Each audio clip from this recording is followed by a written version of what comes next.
നമ്മുടെ next contestant മലയാള സംഗീതത്തിന് പുതിയൊരു വേദി നിർമ്മിച്ച നാളെയും ഒരുമിച്ച് എന്ന ബാൻഡിലെ അംഗമായ ചോയ് സുബിൻ. ഞാൻ ഇവിടെ വന്നത് എന്തെന്ന് വെച്ചാൽ എനിക്ക് ബിഗ് ബോസ് ഭയങ്കര ഇഷ്ടം. ഞാൻ ഓരോ എപ്പിസോഡും വിട്ടാണ് ഫസ്റ്റ് സീസൺ തൊട്ട് കാണുന്ന ഒരു ആളാണ്. എനിക്ക് ബിഗ് ബോസ് എന്ന് വെച്ചാൽ എന്റെ ജീവനാ. പിന്നെ എനിക്ക് പാപ്പേട്ടനെ ഭയങ്കര ഇഷ്ടം. പാപ്പേട്ടന്റെ സിനിമകൾ ടെററിസ്റ്റ് ഒക്കെ ഭയങ്കര അടിപൊളി, എനിക്ക് ഭയങ്കര ഇഷ്ടം. പിന്നെ ഞാൻ ഇവിടെ ജയിക്കാനാണ് വന്നിരിക്കുന്നത്, എനിക്ക് ഭയങ്കര ഇഷ്ടമാണ്.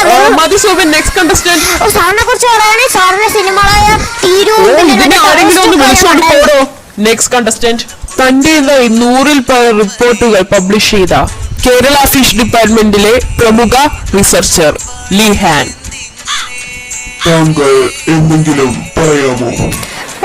ഞാൻ ബിഗ് ബോസ് വന്നത് ഓഷ്യൻ സംരക്ഷിക്കാനുള്ള അവയർനെസ് കൊടുക്കാൻ വേണ്ടിയിട്ടാണ്. സോ നമ്മുടെ ഓഷ്യൻസ് വളരെ പൊല്യൂട്ടഡ് ആണ്. അതേപോലെ കടപ്പാട് നമുക്ക് എല്ലാവർക്കും ഉണ്ടെന്ന് എല്ലാവരും എനിക്കൊന്ന് ഓർമ്മപ്പെടുത്തണം. ബാക്കി കണ്ടസ്റ്റൻസിനെ വരുന്ന വീഡിയോകളിൽ പരിചയപ്പെടാം.